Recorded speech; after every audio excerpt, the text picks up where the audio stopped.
Assalamualaikum warahmatullahi wabarakatuh. Alhamdulillahilladzi faddala bini adam bil ilmi wal amali. Assalatu wassalamu ala Muhammad sayyidil arabi wal ajami wa ala alihi wa sahbihi ya nabi'il ulumi wal hikami amma ba'du.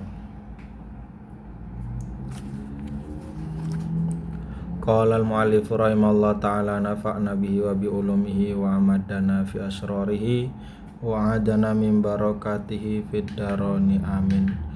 Rabbi israh li sadri wa yassir li amri wa hlul 'uqdatam min lisani yafqahu qawli.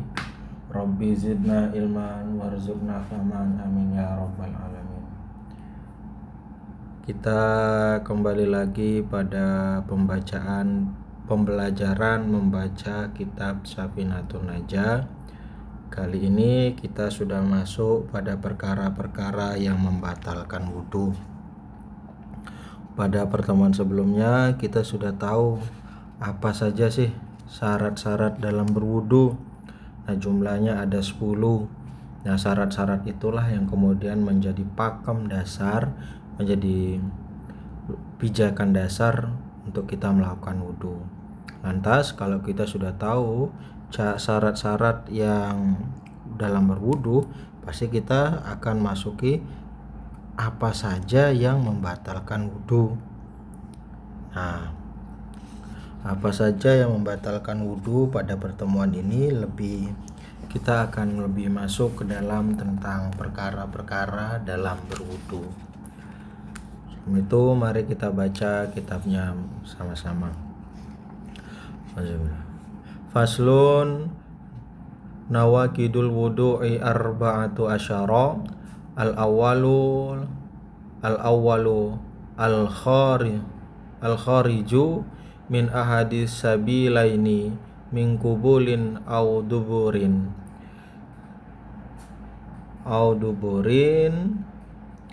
rihun au ghairuhu ilal maniyya Asani jawalul akli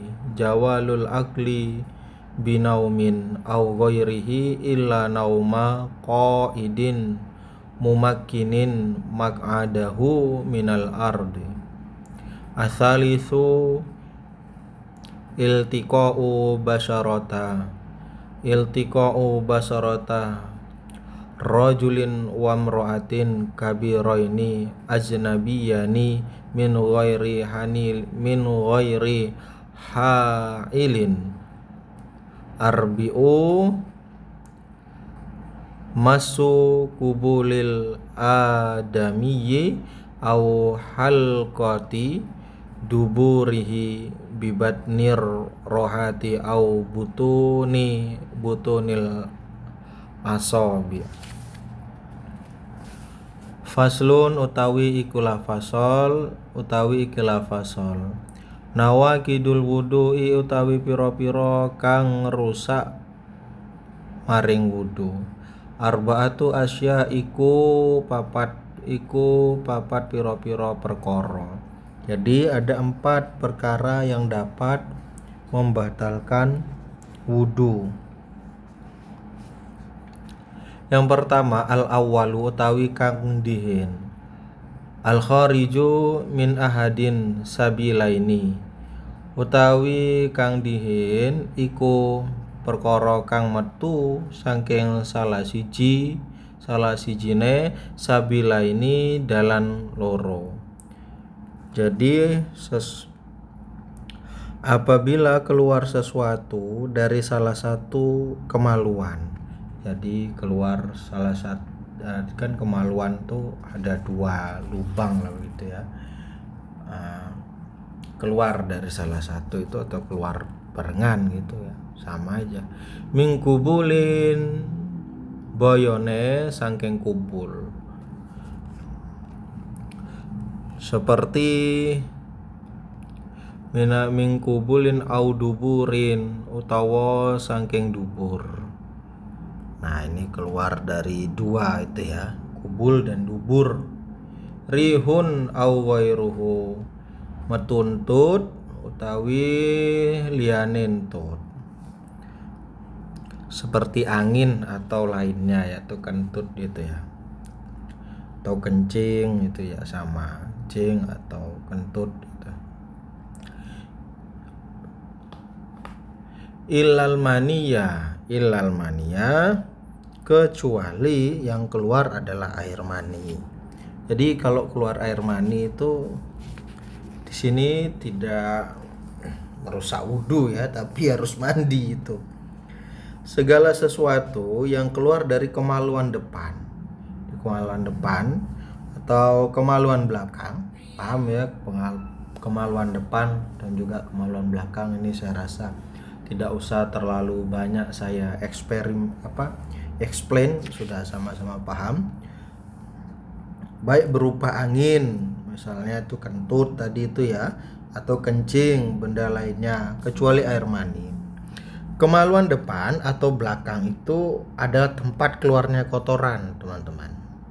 Maka segala sesuatu yang keluar darinya, apapun bentuknya, maka membatalkan wudhu, baik yang keluar dari sesuatu yang umum seperti kotoran atau air kencing misalnya, atau juga jarang terjadi seperti darah dan cacing. Semua itu membatalkan wudhu kecuali air mani. Mani itu tidak membatalkan wudhu. Seorang yang keluar air maninya, maka wudhu yang ia punya tidak batal, tetapi harus wajib mandi. Dia mandi wajib. Kalau kalian punya wudhu terus kalian keluar mani, bukan lagi merusak wudhu itu, tapi sudah harus mandi gitu. Itu melampaui itu ya. Jadi jangan dimaknai kalau keluar mani ndak wudhu lagi, wudhunya ndak batal, ndak. Karena kalau sudah keluar mani itu artinya harus mandi, bukan lagi wudhu begitu. Yang kedua, asani utawi kang kapindo, jawalul akwi iku hilang akal. Jadi hilang akal ya.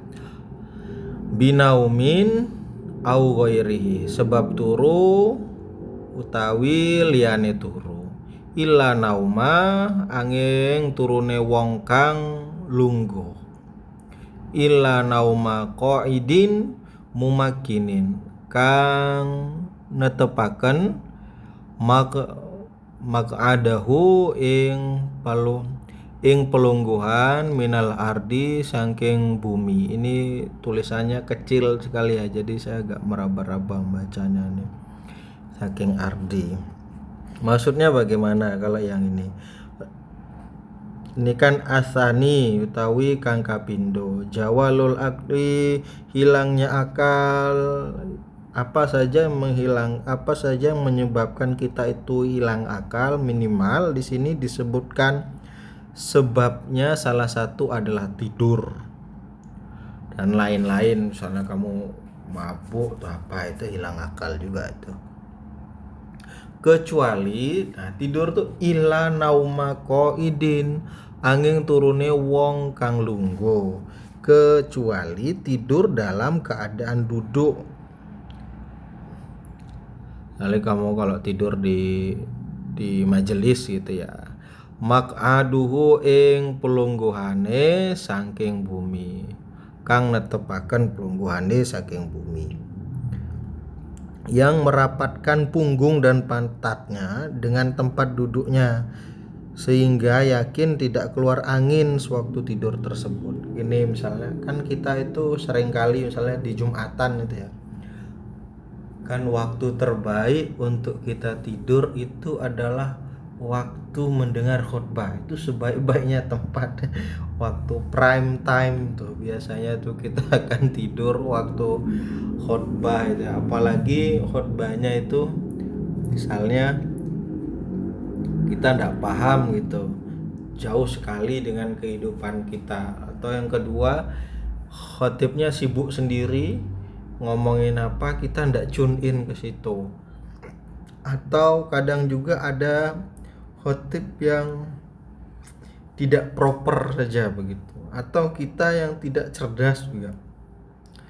Atau kita lagi badan lagi capek, terus Jumatan, pas habis dengar orang azan kok rasanya dingin, kipas anginnya banyak, nyala semua, syahdu, tidur. Nah, dalam tidur kita itu, pantat kita, bokong kita itu menempel ke lantai, dan juga misalnya kita tidur ya, kepala kita membungkuk ke depan. Nah, itu tidak batal. Kenapa? Karena pantat kita itu mepet di lantai.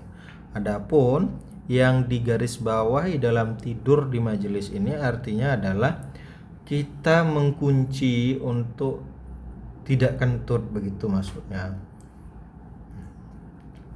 Jadi kita memastikan kita tidur ya kita tidak kentut begitu.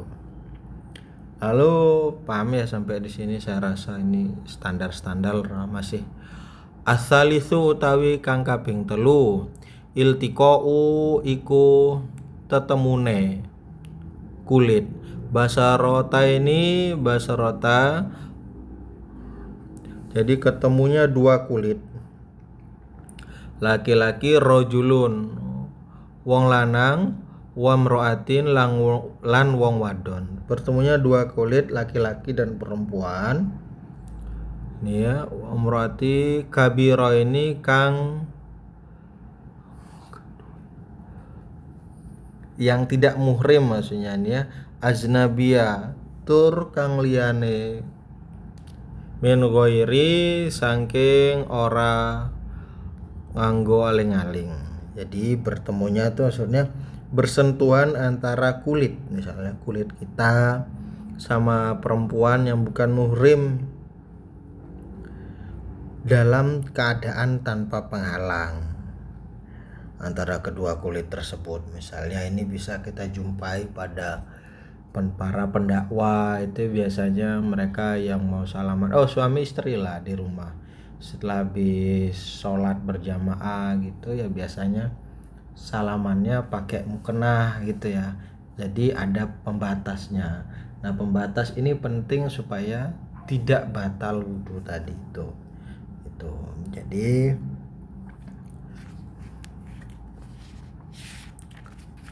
Jadi tidak membatalkan itu ya kalau kita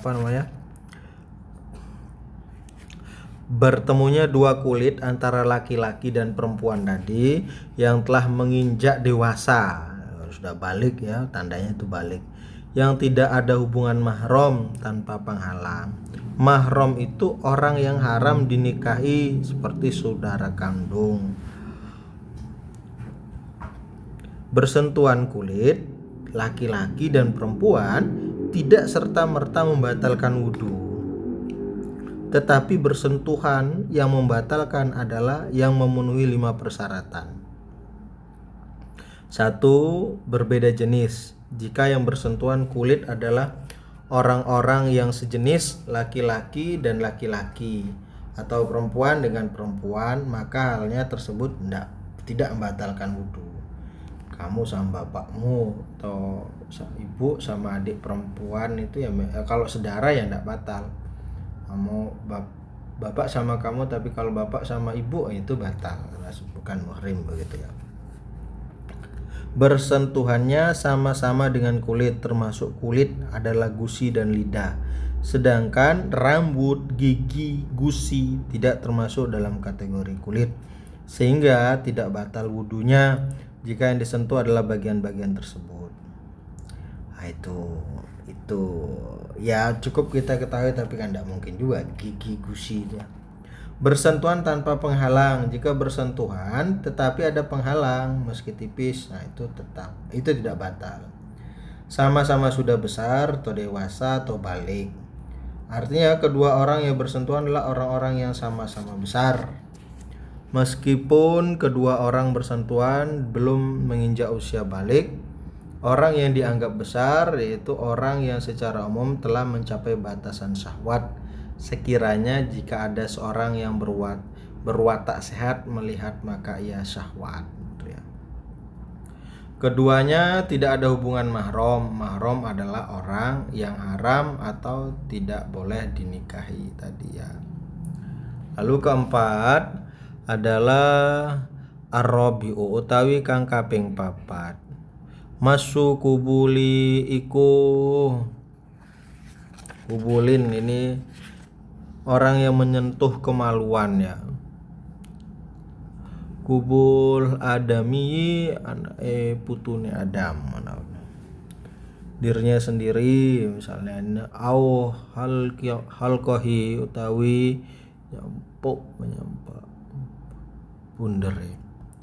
Bibat nih rohatihi kelawan watangi, menyentuh kemaluan orang lain atau kemaluan kita sendiri ya, menyentuh tempat pelipis dubur atau dubur tuh ya dengan telapak tangan atau telapak jari. Nah misalnya kamu gabut tuh ya, itu batal tuh wudunya, maka harus diulang. Menyentuh kemaluan orang lain atau dirinya sendiri, atau menyentuh tempat pelipis dubur dengan telapak tangan dan telapak jarinya, baik sengaja atau lupa. Nah juga nanti kamu nyentuh dubur terus tangannya dibalik pakai punggung, nah itu ya kalah-kalahan aja biasanya ya. Tapi segabut apa kalian? Apa perbedaan antara lamsu dengan masu? Lamsu itu kan ada arrobiu masu dan lamsu. Adapun perbedaan antara al-lamsu dan al-masu adalah seperti yang telah diuraikan ulama fikih, di antaranya Imam Muhammad bin Amr bin Ali bin Nawawi al-Jawi. Menyatakan, ketahuilah bahwa al-lamsu berbeda dengan al-masu dengan 7 hal. Al-lamsu adalah menyentuh dengan apapun dari anggota tubuh, tidak khusus dengan telapak tangan. Sedangkan al-masu memegang dengan telapak tangan. Satu, menyentuh dengan keseriusan.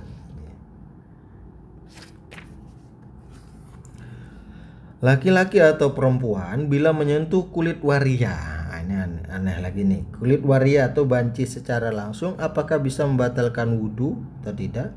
Apabila kamu bersentuhan dengan bahasa kitabnya tuh kunsa, banci ya, muskil, maka tidak membatalkan wudhu. Kunsa yang memiliki alat kelamin ganda, kunsa yang memiliki alat kelamin laki-laki.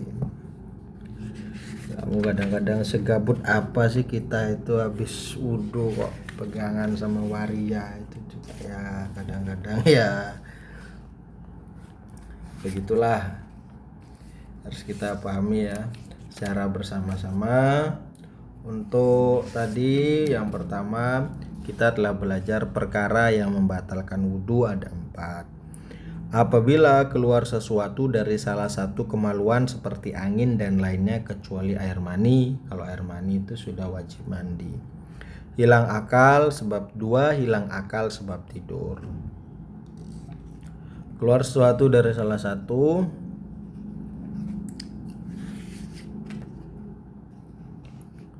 hilangnya akal sebab tidur dan lain, kecuali tidur dalam keadaan duduk. Kalau kamu tidurnya geletak berbaring, nah itu sudah batal itu. Bersentuhan antara kulit laki-laki dan perempuan yang bukan mahram, menyentuh kemaluan sendiri. Jadi itu saya rasa 4 perkara yang yang merusak wudhu, yang mewajibkan kita harus wudhu lagi atau juga kita harus mandi gitu ya. Saya rasa ini perkara-perkara yang kecil tapi juga harus kita baca dan kita ulang-ulang supaya kita lebih ingat dan lebih tahu, lebih paham. Semoga ini bermanfaat untuk hidup kita, untuk kehidupan kita. Wabillahi taufiq wal hidayah, waridha wal inayah. Assalamualaikum warahmatullahi wabarakatuh.